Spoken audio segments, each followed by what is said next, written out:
The USFL kicks off in 11 days. Now, there's going to be 8 teams. That means 8 starting quarterbacks. We have championship odds out available, as you see on the screen on FanDuel. We're going to go over these 8 quarterbacks. Now, nearly every single one of these guys has played spring ball, whether that be CFL, XFL. I'm not going to get too much deeper into that. Let's try to look at their backstory and which NFL teams they were a part of and how they competed at the highest level. Then make our judgment and who we're going to be taking for the USFL. Now, the first team we're going to be talking about are the New Jersey Generals at plus 700. Their starting quarterback was supposed to be Ben Holmes.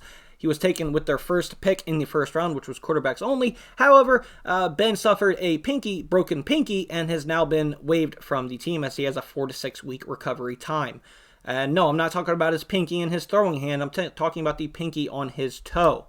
Now, what does that mean? Who will be the quarterback? Looks like it could be one of 2 people, maybe DeAndre Johnson. Now, DeAndre Johnson was supposed to be a top recruit, signed with FSU, was supposed to take over for Jameis Winston when Jameis went to the NFL. However, he had some problems. Some of you might know him from Netflix's Last Chance U when he was having his last chance. Here's what we're talking about. Here's DeAndre at a bar. He gets in an issue with this young woman here. She throws a piss-poor punch at him. DeAndre, boom, overhand right, clean extension. Now, the reason I'm bringing this up is, if we're going to be gambling on these teams, we need to know, and these quarterbacks particularly, we need to know a little bit about them. What I'm concerned about is the arm strength of Mr. Johnson. Here it is again. Drunk sorority girl, what does she weigh, 120 pounds, clean extension, right on the kisser, and she just eats it. I mean, her legs get a little wobbly. She leans right back up on the bar 2-3 seconds later. Hey, barkeep, I'll take another tequila and lime. So that is an issue here with DeAndre. We are worried about his arm strength. If he's not be able to sit down a drunk sorority girl, how's he going to be able to push the ball down the field? Now, 2021, he went to FAU's Pro Day where he did run a blistering 4.340. He's now 26 years old. He has matured into that man body. It's going to be interesting to see if they do go with DeAndre Johnson. If it is not DeAndre Johnson, it will be Luis Perez. Luis Perez was signed last week to fill in the void for Ben if DeAndre is not the starter. Interesting Perez here, great frame, 6'3", 222 pounds. He's 27 years old. In 2017, he won the Harlan Hill Trophy, which is the award for the best player in Division II football. Okay, that was a while ago back in college. Now, in 2018, he went undrafted, but he was signed by the Rams and actually appeared in a preseason game. He did not have a good stat line.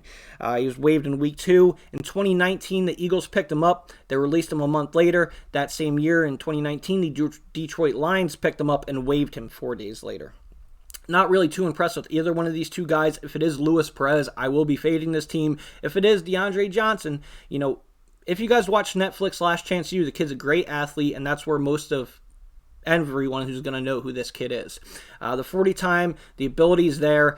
If it's DeAndre, maybe give this chance a look. If it's Luis Perez, we're not interested. Let's see who the next team is. Next up, we will be talking about the Pittsburgh Molars at plus 600. Now, with this quarterback under center, this might be a team we want to look at the plus 600 range. Quarterback is Kyle Laletta. Now, he played Division I football at Richmond. He was a Senior Bowl MVP in 2018. 23 years old, 6'3", 222 pounds. He had a college rating of 151.4. Very good. Once again, Richmond, he played Division I football. He was actually a 4th-round pick by the New York Giants. However, later that year in 2018, he was arrested for evading police, resisting arrest, and a whole bunch of other traffic laws, involving running from the police. Unconfirmed reports by the policeman that stopped him said, "Why were you running?" Kyle simply said, "I was late to practice." Now, Kyle did end up starting a game that year in relief. He threw 5 passes, 4 incompletions, 1 interception. He later signed with the Eagles, the Falcons, the Browns, the Jaguars, and most recently, the Browns again 2021. He was released by the Browns January 4th of this year. So Kyle Laletta, 2 months ago, was on an NFL roster. Now, whether it be a camp arm, obviously a backup, he wasn't starting or playing, but still, that shows you something. Let's move on to the next team. Next up will be the Houston Gamblers at plus 700. Now, under center for the Houston Gamblers will be Clayton Thorson, 26 years old, 6'4", 222 pounds. Researching Clayton, this kid's had a hell of a NFL run here. First of all, he's picked up in the 5th round by the Philadelphia Eagles in 2019. He was also part of 3 trades on 2019 between the Chiefs, Rams, and Patriots, all on draft day. This guy was bouncing around with what pick he was taken at. Clayton started at Northwestern, which is a Big Ten school. He had great numbers, over 10,000 yards, 61 touchdowns, an additional 27 rushing touchdowns. He spent all of his time with the NFC East. This is what happened to this kid. He's picked up by the Giants. His transaction sheet online is ridiculous. He has about 17 transactions of him being released and signed by the Giants, the Cowboys, and the Eagles. Now, the only thing that I could think of on why this kid was signed so many times within the division was the Giants, Cowboys, and Eagles had, they play each other twice a year. They're in the same division. This kid started with the Eagles, Giants, Cowboys, and just kept recycling that trend. The only thing I can think of is the teams picking him up wanted to know what he knew about the playbook of the opposing team. I mean, he's there. He's a quarterback. He's going to look at the playbook. He's going to need to run plays, even if he's a practice squad. All that being said, his last team was with the Giants, where he was released from a concussion.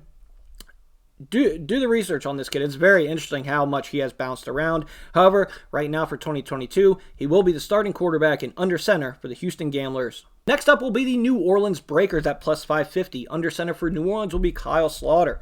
Now, if I had to hitch my horse to a wagon early before seeing these guys get on the field and play, it would be to New Orleans just because of Kyle being under center. 28 years old, 6'5", 218 pounds. Played college ball at Northern Colorado. His freshman year, he was redshirted. This kid's very smart. His redshirt year, he was academic honor roll at the college at Southern Miss. He had a coaching change. The coaches that were there his year left. He had brought in a new coaches. The new coaches then moved him to wide receiver. The following year, he transferred to Northern Colorado, Division I football.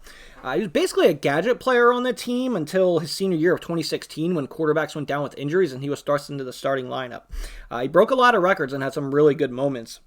He wasn't invited to the combine, but at his pro day, he threw a 58-mile-per-hour football. I mean, that's very impressive. That's one short away from the record at the time. He signed in Denver in 2017. He had a decent preseason, 31 of 43, 413 yards, 3 touchdowns, no interceptions. I mean, the guy was playing good football with a passer rating of 125.4. Denver ended up waiving him in September. He then bounced around the league from 2017 until last year. Vikings, Cardinals, Lions, Bears, Raiders. He's going to have some decent weapons, particularly a Jonathan Adams to throw to on the outside, a bigger body at 6'3" out of Kansas. Look out for this guy. Like I said, if I had to hitch my horse to a wagon early, it would be New Orleans, the Breakers, with Kyle Slaughter under center. Next up will be the Tampa Bay Bandits at plus 450, tied as favorites to bring home the chip. Now, under center for Tampa will be Jordan Tayamu. Some of you probably know who Jordan Tayamu is. Had 2 stellar seasons at Ole Miss, and actually backed up Patrick Mahomes' at Kansas City for a little while.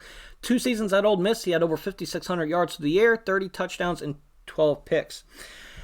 He wasn't drafted, but in 2019 he did sign with the Houston Texans. However, he left the Texans to go play the XFL and start for the Seattle Battlehawks. You remember at the time in 2019, Deshaun Watson was the quarterback. He was an all-pro. Jordan probably didn't think he'd ever get to see any playing time. However, after that, as far as last year, he was signed by 4 NFL teams, obviously signed and released on all of them: the Chiefs, the Lions, the Washington football team, and the Panthers. Now, interesting, what was going to be nice for Jordan was he was going to have Eli Rogers as a receiver to throw to.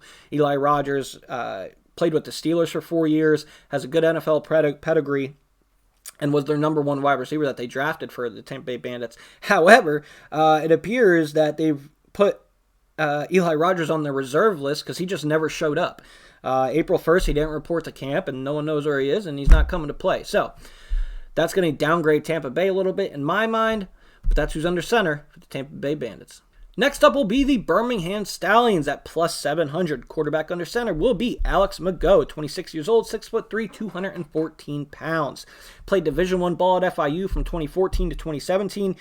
Broke all kinds of records at the school. However, he was on and off the field with injuries. Injuries are going to be a concern with this guy, it appears. 2016, he has an injury. 2017, he was the first quarterback to rush for 100 yards in school history. Nice little side note there.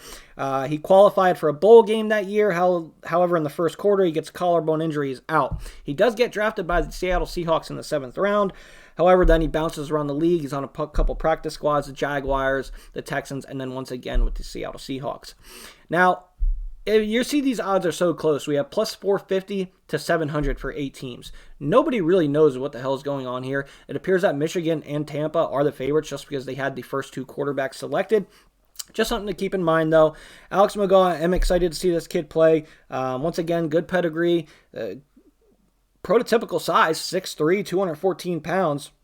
See what he does for the Birmingham Stallions. Next up, the Philadelphia Stars at plus 600. Under center for the Stars will be Brian Scott, 6'1", 215 pounds, 26 years old.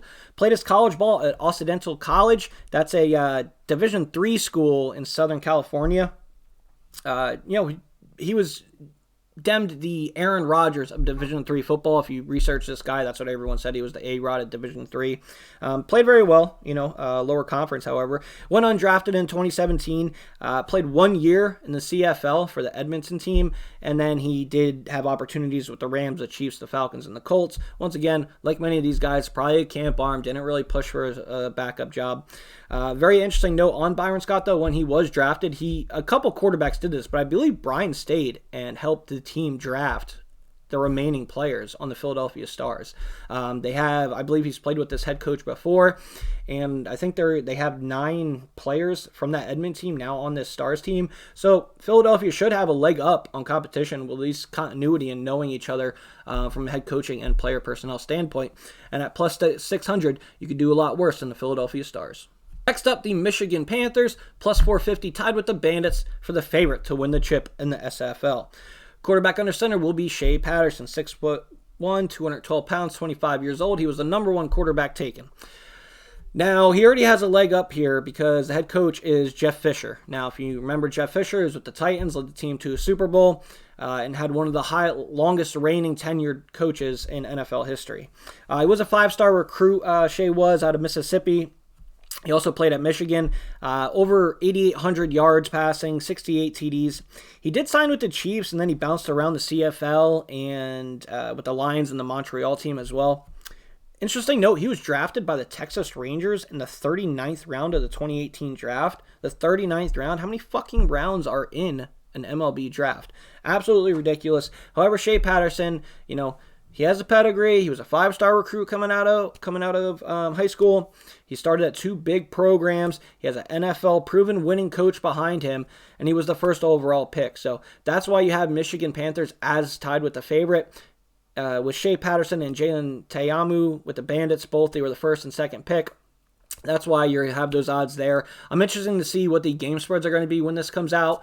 DraftKings is supposed to also be doing like a fantasy shuffle for this as well, so that could be cool. Hey guys, we got football, 11 days till kickoff. Hopefully we get some spreads out, we can start making money. We'll have more research as soon as these spreads come out. I'll hit you with some lines. We got a good idea about the quarterbacks, right? That's our starting point number 1. Who's going to be under center, who's going to be touching the ball every time they're on offense. We got that down. We know a little bit about the coaches. As far as the skill positions, running back, wide receiver for DFS purposes, it's going to be tough, man. I mean, these guys are all athletes that have played somewhere or another. For me, it's going to come down to the quarterback who can get these guys the ball in space, and that's what I really tried to focus on here. Like I said, if I had to hitch my horse to a wagon right now, it would be the New Orleans Breakers.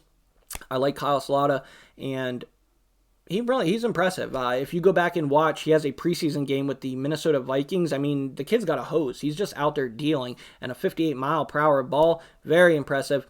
For me right now, it's the New Orleans Breakers. Let's see what happens. Also, guys, if you're new here, this is Burgundy Bets. We gamble on football and we cash tickets.